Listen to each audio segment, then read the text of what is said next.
Bonjour à tous, je m'appelle Nicolas Loton, je suis directeur de MyPrépa en ligne et professeur de maths en ECE première année. Aujourd'hui, on va s'intéresser au sujet EM Lyon 2020 qui est tombé ce lundi. On va essayer de comprendre quelles étaient les questions absolument à faire et on va voir qu'il y avait de grandes similitudes avec de très grands classiques du concours. Donc dès la partie A, on avait de l'analyse assez classique avec des questions donc, de prolongeabilité par continuité, de dérivabilité qu'il fallait savoir faire. La partie B était un exercice normalement vraiment accessible. C'était ce qu'on appelle une suite implicite avec donc une équation EN.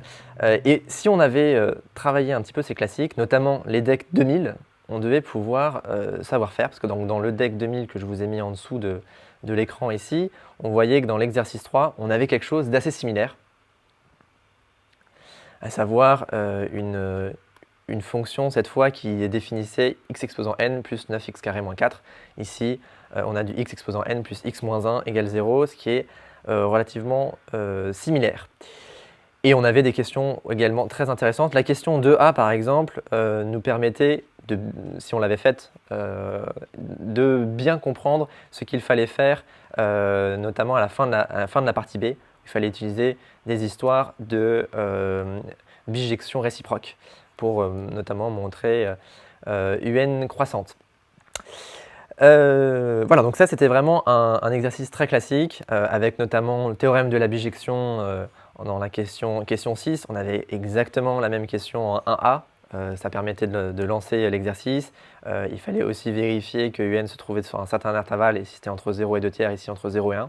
Bref, un exercice relativement classique. Les étudiants qui se sont bien préparés ont aussi dû reconnaître d'anciens exercices des annales, notamment la partie probabilité, donc c'était l'exercice 3.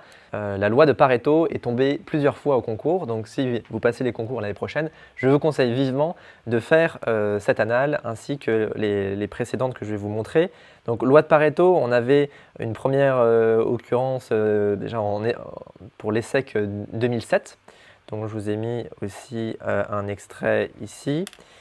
On avait loi de Pareto et donc avec la même fonction et on avait des questions qui étaient aussi assez similaires. Il fallait donc la vérifier dans l'ESSEC 2007 que l'intégrale de moins l'infini plus l'infini de f de t dt est égale à 1. Ça c'était l'une des conditions pour montrer que f est bien une densité, si vous vous rappelez de votre cours. Et il fallait aussi calculer l'espérance et la variance de grand X, ce qui était demandé également, il me semble, un peu plus tard, exactement, dans la question 4a et 4b, qui nous faisaient faire intervenir des intégrales absolument convergentes. On avait également la loi de Pareto dans un autre sujet très intéressant qui est celui d'HEC 95, que je vous ai mis également ici, donc n'hésitez pas à le consulter également, dans lequel on avait des questions sensiblement similaires. La 1a montrait que f est une fonction de densité, la 1b montrait déterminer la fonction de répartition qui était aussi la question petit 2 ici. Voilà, donc on avait des questions normalement qui étaient assez classiques avec des questions de Scilab aussi intéressantes, notamment là, celle-ci et puis la précédente qui faisait intervenir de la dichotomie. Donc voici un petit peu pour le point de vue global sur le sujet. On avait des choses très classiques, donc aussi avec de l'estimation et on avait aussi un intervalle de confiance. Donc ça par exemple au niveau de la rédaction, il fallait être assez rigoureux et c'était intéressant de faire cette question-là qui à mon avis a été faite par assez peu de candidats. Donc ce sujet normalement n'a pas dû faire trop peur aux élèves qui étaient bien préparés. Les élèves qui ont plus de difficultés peut-être avec ce sujet, ça veut dire que vous ne maîtrisez pas encore forcément tous les classiques, donc je vous conseille de le faire avec attention et notamment si vous voulez rentrer dans le détail, nous avons préparé une correction détaillée qui fait 40 pages et qui permet vraiment de traiter l'ensemble des sujets. Donc dans une autre vidéo, on va se concentrer sur certaines questions bien précises. Là, on a vu qu'il y avait en gros deux exercices très classiques, l'exercice 1 d'analyse et l'exercice 3 avec la loi de Pareto.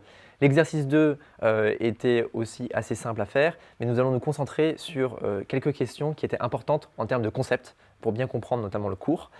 Donc on va se faire une petite question d'analyse et sûrement une ou deux questions d'algèbre pour voir justement les erreurs et les écueils vraiment à éviter en termes de rédaction.